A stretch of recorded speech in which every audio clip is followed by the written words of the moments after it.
Dès sa sortie du Conservatoire national supérieur d'art dramatique, il enchaîne les premiers rôles de théâtre sur les plus prestigieuses scènes françaises. Parmi ses prestations ayant marqué le théâtre public des années 1990 à 2010, on peut citer entre autres le « Louis » de Angels in America monté par Brigitte Jacques, le « Hamlet » et le « Ivanov » de Philippe Adrien, le « Ah » de Léa Fazer dans Porte de Montreuil, le « Croum » de Clément Poiré, le « Génie des bois » d'Olivier Balazuc ou encore le Mandateur liquidateur, de David Lescaut. C'est la réalisatrice Agnès Jaoui qui donne à Scally Del Pera son premier rôle au cinéma.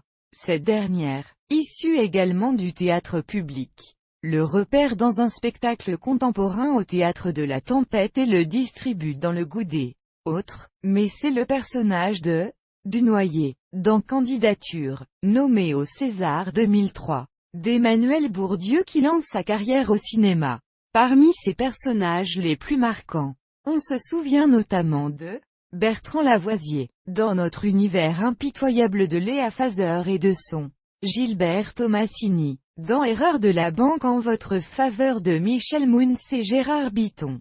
Depuis 2006, date de publication de son texte Le Comédien aux éditions du Seuil dans Qu'est-ce que le théâtre de Christian Biet et Christophe Trio. Scally Del Pera développe ses activités d'auteur. Ses carnets de répétition ont été publiés aux éditions de l'Amandier.